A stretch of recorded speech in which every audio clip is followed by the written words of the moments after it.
And is there anything hotter than a fictional criminal mastermind? I don't think so. See how excited I am to talk about this. I've never talked about this before. I don't know why. It's the reasons why you thirst after the villains in film and TV. Number 1, power. Oh my God, guys, there's a 0.9. I forgot. I can't believe I didn't write this down. Let me put this down on my list.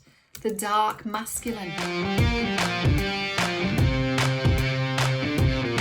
Hey everyone, welcome back to my YouTube machine. I'm really excited about this week's topic. I have to say, this is going to go one of two ways for you. You're either going to go, this resonates hard. How do you know my life? Are you actually in my brain? Have you read my thoughts? That's over here. Or it'll be in this camp, which I like to call, what fresh hell is this, right? You're going to be like, I have no fucking idea what you're talking about. This is not for me. I don't get it.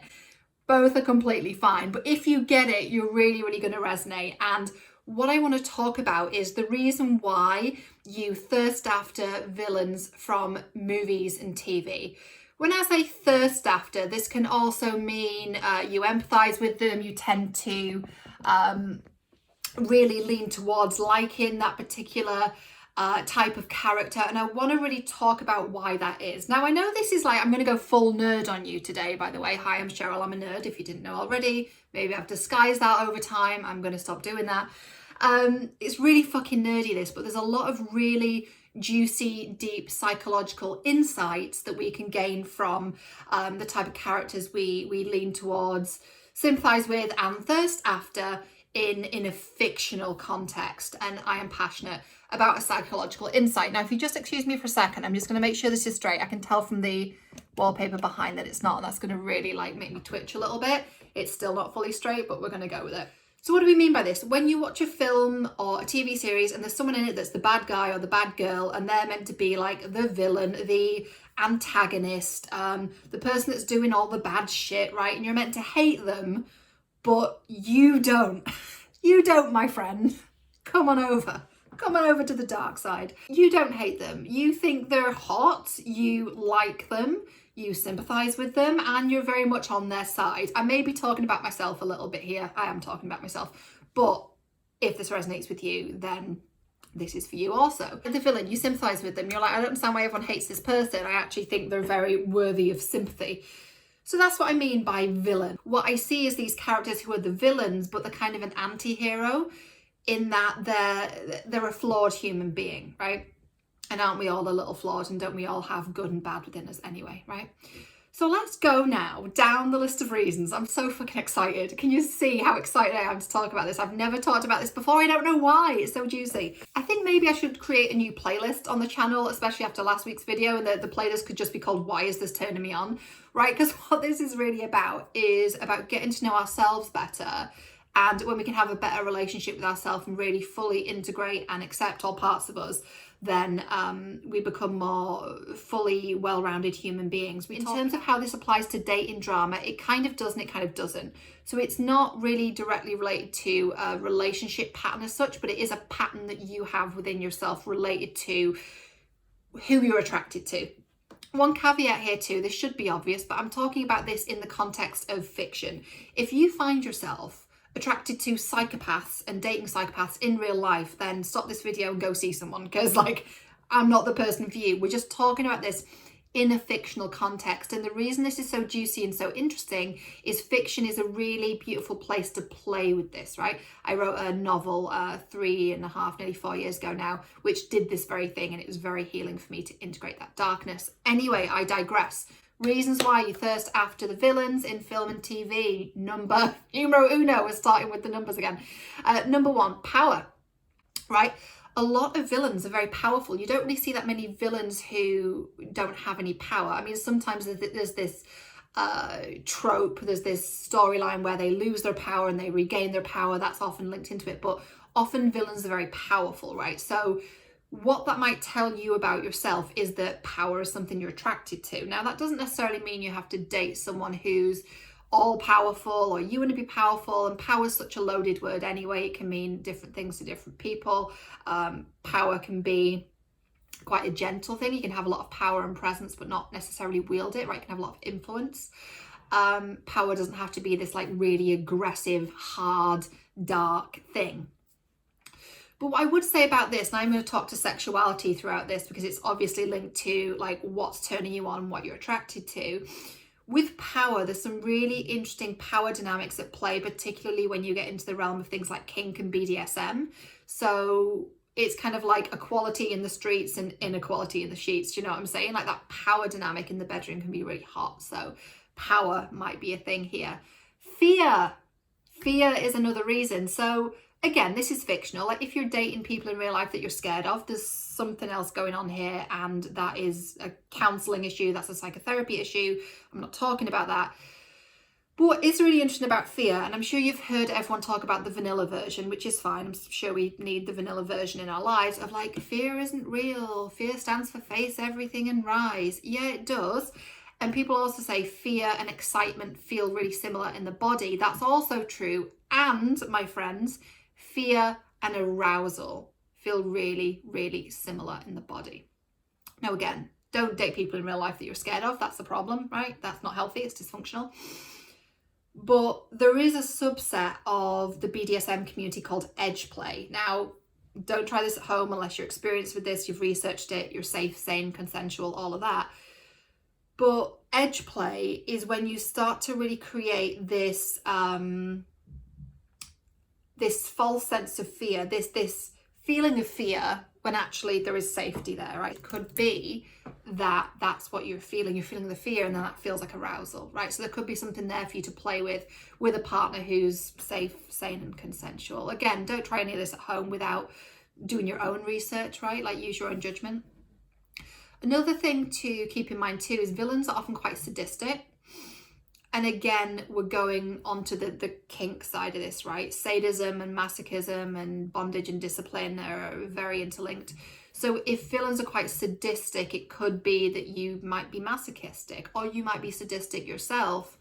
And so that's something that you think, oh, that's something I could try, right? And when I say this, by the way, we're talking about sexually sadistic or sexually masochistic in a way that's consensual. So I'm not saying go around being a fucking sadist in your real life. That's not what I'm saying.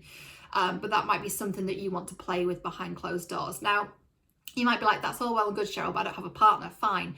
Find another way for you to explore that, right? Through your thoughts, through your fantasy. For me, a lot of my exploration of this over the years, particularly when I was starting to get to know it, has been through literature and writing. So that's the way that I explored it. Maybe for you, it's through, I don't know, something else creative, dance, film.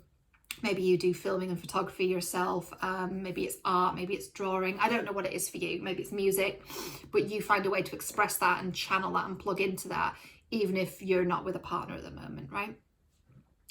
Another thing with the villains is they're usually quite intelligent, right? You don't see many dumb villains. They're usually very intelligent. And is there anything hotter than a fictional criminal mastermind? I don't think so.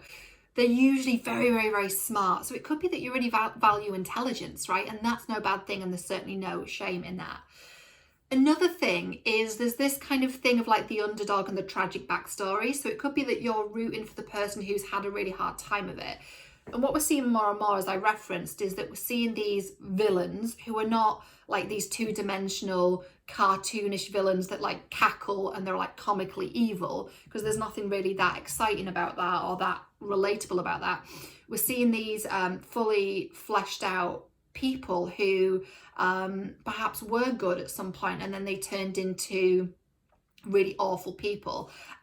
So if I can think of some examples, I used to watch the TV show Gotham. A lot of the villains in there were really, really rich and really well worked out, and you understood why they were the way they were. And that was the whole premise of the show. It was the backstory to the Batman universe. It was like Batman before Batman. Like, how did these villains and heroes become who they are? And it really explored that. And what you found with every villain is that they were good at some point, right? Something shaped them. And so if you're relating to that, then it might be that you've got a bit of, maybe you've had things that you've had to overcome and you kind of empathize with them. And again, that empathy isn't a bad thing as long as it's not misplaced and you're not doing this in real life and empathizing with people that are terrible, right? There are so many other examples. Like Joker is a really good example, right? Particularly the adaptation from last year. you know, a lot of people are always just a terrible person. I'm watching that, I'm like, actually, I kind of really empathize with him. This is someone that was really downtrodden and really overlooked and really beaten down by society and beaten up a lot of the time. Someone that was really abused. And as you know, no spoilers, but as you kind of go through the movie watching that, you know, more comes out about his past, and it's quite tragic. And I found the movie, while it was deliciously dark, it was quite triumphant. I thought that it was my take from the movie, and I know it's very very controversial, but my take on it was that the whole thing was like a metaphor for someone taking back their personal power, albeit in a way that was murderous and illegal, which of course we're not going to do because we're law-abiding citizens. But for me, it felt like it was really symbolic of someone taking back their power. That's what I took from it. Take that as it resonates. Other examples of really sympathetic villains, I mean, Loki from the Avengers. I mean, it's just so well done and very like Shakespearean in how it was portrayed, right? Here's someone who was adopted and didn't know they were adopted, who was kind of being used by their dad in a way as this like weapon against was it Jotunheim, the blue frost giant people? You know, and that was really, really devastating for him. He's like, oh, that's why you never loved me, right? So this whole thing of like being unloved, being rejected by a parent, feeling like you're not good enough. Like a lot of these villains have these kind of stories, and therefore that's something that a lot of us can really relate to. I mean, there's literally so many examples I could give now, but I'd be here forever because I could talk about this all day long. Very passionate about it. Another thing to mention as well is that a lot of the actors that play the villains are actually quite lovely people, right? Often a lot of the like nicest people in Hollywood are the ones that play the villains. So there's this kind of, I don't know, I wonder if there's a certain kind of safety because you know that behind that really awful villain is actually someone that's a decent human being. That could be part of it too. I don't know. The villains are usually more interesting than the heroes, in my opinion. You know what I mean? Like I found it a lot more interesting when the villain had a lot more of a backstory and had more layered motivations than the hero that's just like, I'm going to kill you, then my work is done. It just seemed a little boring to me. I don't know. Another thing to bear in mind is that you might have a lot of Scorpio in your chart, right? In your astrological chart, in your birth chart, in your natal chart, whatever you want to call it. I'm not an astrologer. However, part of my journey and a big part of understanding what I'm here to do and where I've come from and where I'm going has been through having my birth chart read, and it's something that I found really, really helpful. Don't just watch like random videos on it, like actually get someone to do this and to really break it down for you. But when I found out I had loads of Scorpio in my chart, Scorpio is very shadowy, right? Very dark, certainly the lower expression of it. And when I found that out, what I interpret there is that a lot of this, you know, embracing that darkness is really a very healing thing for me, right? And doing that in a safe way through things like writing, creativity, through things like BDSM, through videos like this, where it's like, hey, the darkness is quite appealing, but it's appealing in a way that's really safe for me. I'm not going to go out and start doing really dark shit. Although, you know, in my past, I had a lot of addiction and all the rest of it. And that was kind of part of my journey to overcome that. But yeah, you might have a lot of Scorpio in your chart. So you might find that you really are kind of drawn to some of that darkness. And it's not always a bad thing, but we need to be careful with it and make sure we're doing it in a really healthy way. By the way, I don't always sympathize with the villains. One of my favorite characters is Wonder Woman. I think she is absolutely on point, and I'm fully going to do a cosplay of Wonder Woman when we're not on lockdown anymore. I don't always sympathize with the villains, but there's something really juicy in here. Anytime we feel a strong feeling, attraction, pull, anything like that, there's always something we can glean from it. So in conclusion, there's a couple different things that might have you thirsting after and or empathizing with the villain. Power, fear, and it being related to arousal, the sadism and masochism of it, intelligence. They're also an underdog or have a tragic backstory. They tend to be a more interesting character, and they play with this idea of good and bad and how we both kind of have both those things within us. Like the whole thing in the Joker movie, this might not be in the most recent one, but it was in Gotham, where the whole thing is like, all it takes is one bad day for someone to kind of go crazy. Now, that's not really true, but it's interesting to me how, you know, they're playing with this idea of we're all a little bit mad.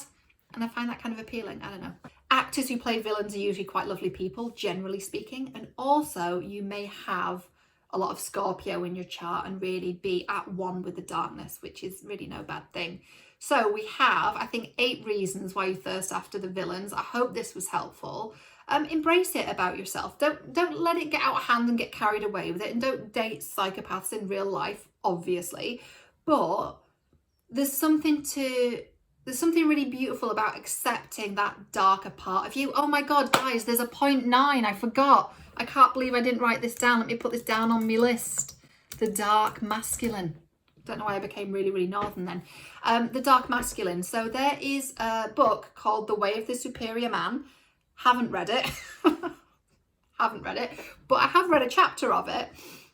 Actually, I'm lying. I've read 3 pages of the chapter I'm about to reference. Probably should have read the book before I'm referencing it, but here we are. And the chapter is She Wants the Killer in You. And the theory is that there's a lot of primal desire with women who are really in touch with their dark feminine. And I won't go into what that is. Maybe I'll talk about that in another video. But there's this really primal thing of like really wanting the dark masculine, like the guy that would go out and like kill a wildebeest and bring it back to the cave in, you know, ancient times. It's that kind of thing. She wants the killer in you. It's like, I don't want you to kill, but I want to know that you could if you had to. It's that kind of thing. I mean, again, take that as it resonates. But that's often why in film with like villains and fictional criminal masterminds, fictional psychopaths, fictional serial killers, all of that, there's a certain feeling towards that, right? And it's this theory of the dark masculine and being attracted to their ability to kill. Does that make sense? I don't know if it does. Anyway, so that is this week's video. I thoroughly fucking enjoyed this. I don't know if you did. You might be like, what fresh hell is this? I've never heard such a thing in my life. In which case, well, you're welcome for this information.